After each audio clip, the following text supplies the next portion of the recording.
நான் சாதியும் அல்ல, நான் மதமும் அல்ல, நான் மொழியும் அல்ல, நான் இனமும் அல்ல, நான் பிறக்கவும் இல்லை, நான் இறக்கவும் இல்லை.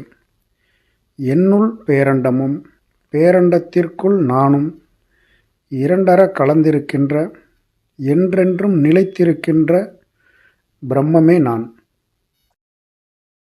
பிறப்பொக்கும் எல்லா உயிர்க்கும் சிறப்பொவ்வா செய்தொழில் வேற்றுமை யான். இப்போ நான் ஒரு தகவல் சொல்கிறேன். அது உங்களால் எந்த அளவுக்கு நீங்கள் புரிஞ்சுக்கிறீங்க, உங்களால் ஏற்றுக்க முடியும்னு எனக்கு தெரியல. நேராக விஷயத்துக்கு வந்துடுறேன். நான் பிராமணன். உங்களுக்கு இந்த இடத்துல கொஞ்சம் அதிர்ச்சியாக இருக்கும். என்ன அவன் சாதி இல்லைங்கிறான், மதம் இல்லைங்கிறான், மொழி இல்லைங்கிறான், இனம் இல்லைங்கிறான், வர்ணாசிரமம் இல்லைங்கிறான், என்ன அவன் பிராமணன்னு சொல்கிறானே.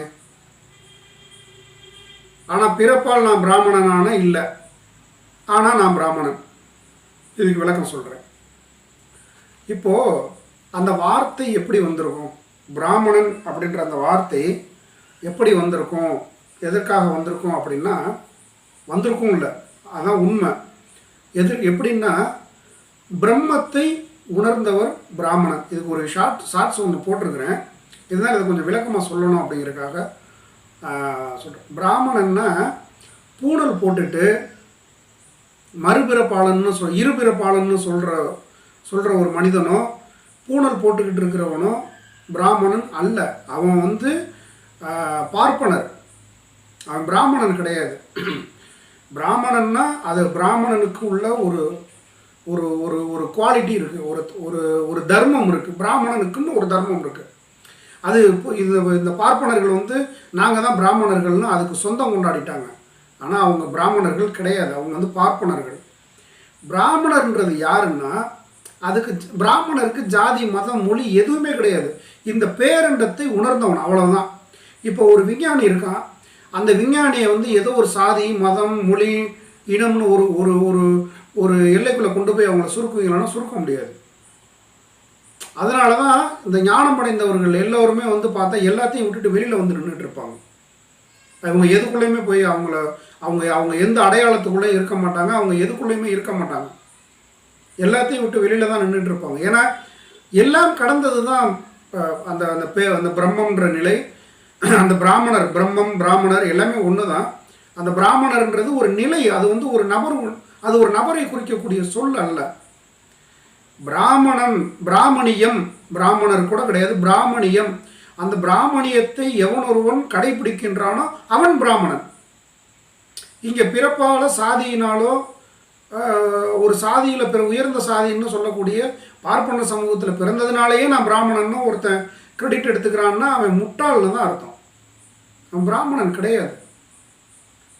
இப்போ 5 வருஷத்துக்கு முன்னாடி நான் பிராமணனா இல்லை. நான் பிறப்பால் எனக்கு ஏதோ ஒரு சாதியோ எனக்கு ஒரு மதமோ ஏதோ ஒன்று இருக்குது. அந்த கட்டமைப்புக்குள்ளே நான் இருந்திருக்கேன்.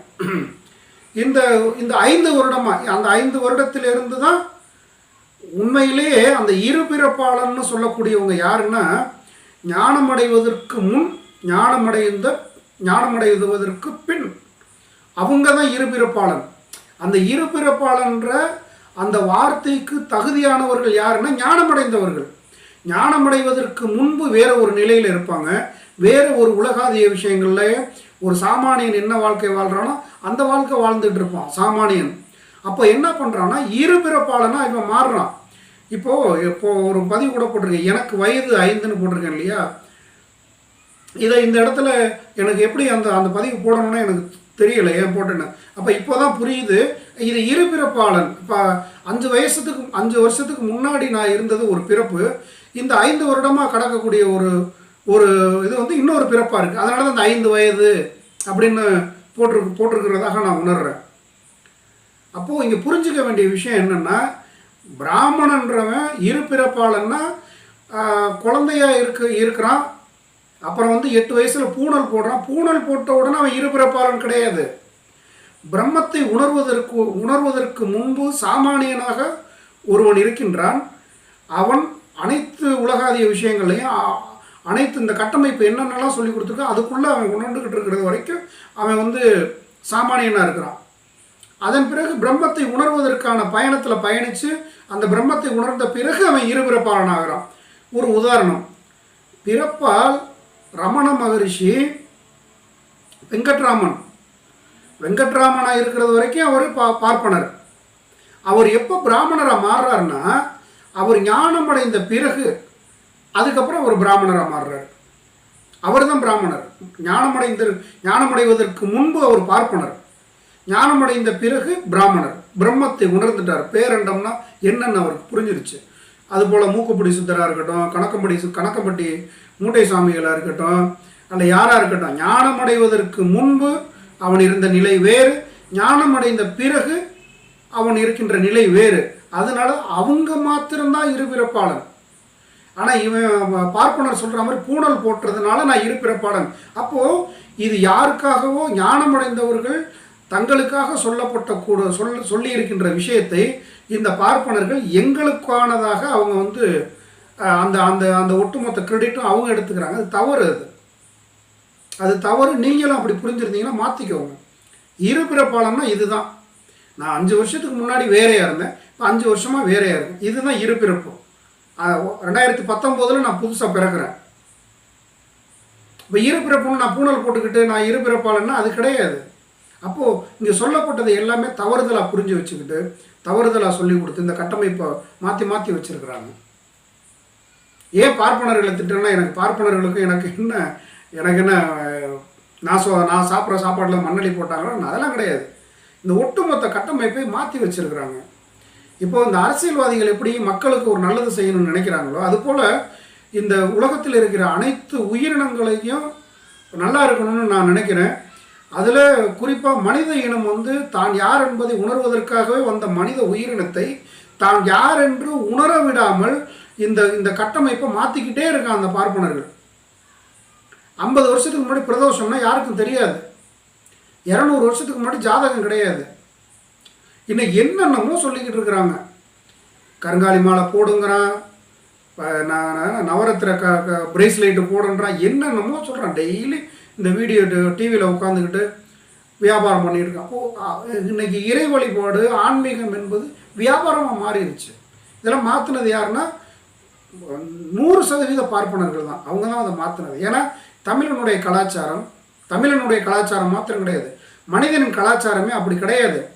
அவனுக்கு என்னென்னலாம் தோணுச்சோ அதை செஞ்சுட்டு போய்கிட்டே இருந்தான், வாழ்ந்துக்கிட்டே இருந்தான், அப்படியே தான் இருந்தான். இவன் தான் வந்து ஒன்று மாத்திரான். சரி, அது இருக்கட்டும். ஆக உண்மையில் பிராமணன் அப்படின்றா அது வந்து ஒரு நபரை குறிக்கக்கூடிய சொல் அல்ல. பிராமணியம் என்கின்ற ஒரு சித்தாந்தத்தை குறிக்கக்கூடியது. என்ன பிராமணியம்ன்றது சித்தாந்தம் என்னன்னா, நான் யார் என்பதை நான் உணர்ந்து எனக்கு எதிரில் இருக்கின்ற அனைத்து மனிதர்களையும் உணர்ந்து மனிதன் மாத்திரமல்லாத அனைத்து உயிரினங்களையும் நான் உணர்ந்து என்னை போலவே தான் அந்த உயிரினம் இருக்குது, எனக்குள்ள என்ன இயக்கம் இருக்கோ அதே இயக்கம் எதிரில் இருக்கின்ற ஈக்கும் எறும்புக்கும் நாய்க்கும் பன்றிக்கும் கோழிக்கும் குதிரைக்கும் இருக்கின்றது என்பதை புரிந்து கொண்ட ஒரு ஞான நிலை அடைந்த ஒருவரின் நிலை. அந்த நிலைக்கு பெயர் பிராமணியம். பிராமணன்னா பிராமணம் அப்படின்னு சொல்லலாம், ஆனால் பிராமணியம் அப்படின்னு தான் சொல்ல முடியும். பிராமணன்னா அது ஆண்பால் குறிக்கும். அப்போ பெண்பாலுக்கு என்ன சொல்கிறதுன்னு ஒரு கேள்வி கொடுக்கணும். அது பிராமணன் கூட கிடையாது, சரியாக கிடையாது. நான் பிராமணியம், அந்த பிராமணிய சித்தாந்தத்தை உள்வாங்கி இந்த பேரண்டமாகவே அந்த பிரம்மமாகவே எனக்குள்ளே என்ன இருக்குதோ அதுதான் எதிரில் இருக்கிறோம், அதை புரிந்து கொண்டு அதுவாகவே வாழ்வது. இப்போ புரியுதா உங்களுக்கு? பிராமணன்ற அந்த வார்த்தைக்கு தகுதியான நபர்கள் யார்? வெங்கட்ராமனா இருந்து ரமணராக மாறினதுக்கு பிறகு அவர் பிராமணர். மொட்டைய கவுண்டராக இருக்கும் பொழுது மூக்குப்படி சித்தராக மாறிய பிறகு அவர் பிராமணர். ராமலிங்கம் ராமலிங்கமாக இருந்தவர் வள்ளலார மாறிய பிறகு அவர் பிராமணர். அதுபோல தான் ஒவ்வொருவரும் அந்த பிரம்மத்தை உணர்வதற்கு முன்பு இருந்த நிலை வேறு, பிரம்மத்தை உணர்ந்த பிறகு அவங்க பிராமணர்கள். அவங்க இருபிறப்பாளர்களாம், அவங்க தான் இருபிறப்பாளர்கள். இவங்க இருபிறப்பாளர்ன்ற அந்த வார்த்தையை எடுத்து வச்சுக்கிட்டு அது எங்களுக்கானது, நாங்கள் பூணல் போட்டுட்டோம்னா நாங்கள் இருபிறப்பாளர்னு கூச்சம் இல்லாமல் ஒரு பொய்யான ஒரு விஷயத்தை வந்து சொல்லிக்கிட்டு இருக்காங்க. என்ன பண்ணுறது அவங்களுக்கு? ஏன்னா பார்ப்பனர்களுக்கு அந்த பொய் சொல்வது என்பது கை வந்த கலை அவங்களுக்கு. அது ஏன் அப்படின்னா அவங்களோட வாழ்வியலுக்காக ஒன்று ஒன்றா மாற்றிக்கிட்டே இருப்பாங்க. அப்போது பிராமணனுக்குன்னு ஒரு அந்த இதில் சொல்லியிருக்கப்படி பிராமணனுக்குன்னு ஒரு இது இருக்குது அப்படின்னா பிச்சை எடுத்து தான் சாப்பிடணும்னா பிச்சை எடுத்து தான் சாப்பிடணும். யார்? பிரம்மத்தை உணர்ந்தவர்கள். இப்போ பிரம்மத்தை உணர்ந்தவங்க எங்கேயாவது வந்து அதனால தான் ரமணர்லாம் வந்து பெருசாக ஆசிரமம்லாம் அமைக்கலை. மூக்குப்பிடி சித்தர் ஆசிரமமே வேணான்ட்டார். வள்ளலாரும் ஆசிரமமே அமைக்கலை. காரணம் என்னென்னா பிற மக்கள்கிட்டேருந்து வாங்கி சாப்பிடணும். இதையே தான் ஜீசஸ் கிரைஸ்ட் வந்து அங்கே என்ன சொல்லியிருக்கிறாரு அப்படின்னா, அதாவது இந்த மாதிரி பிரம்மத்தை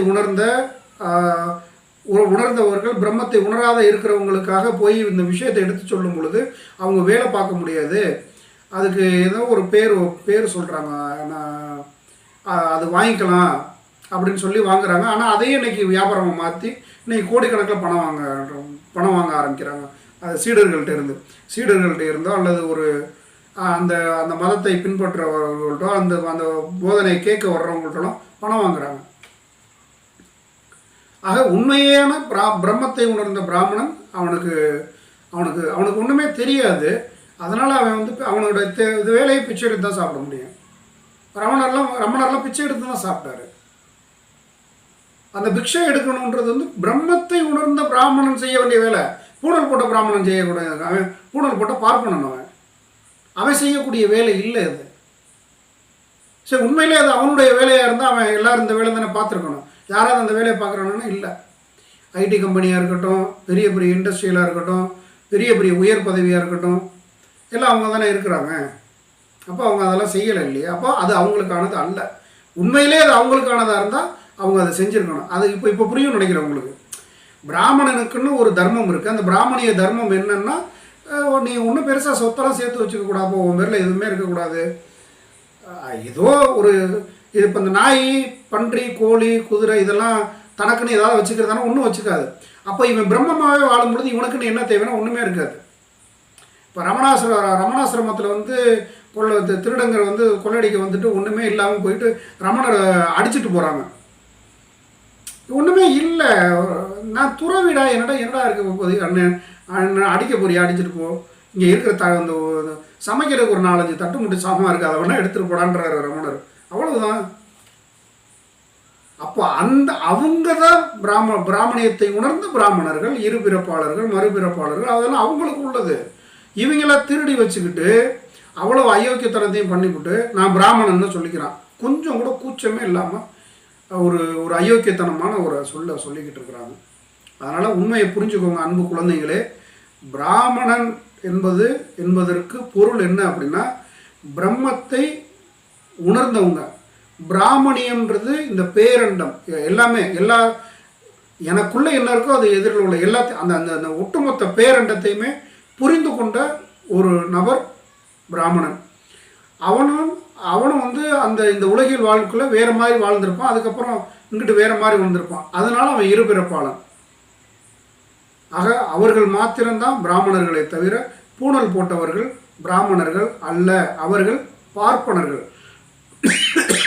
பிரம்மத்தை உணர்ந்தவன் மாத்திரமே பிராமணன். நான் பிராமணன்.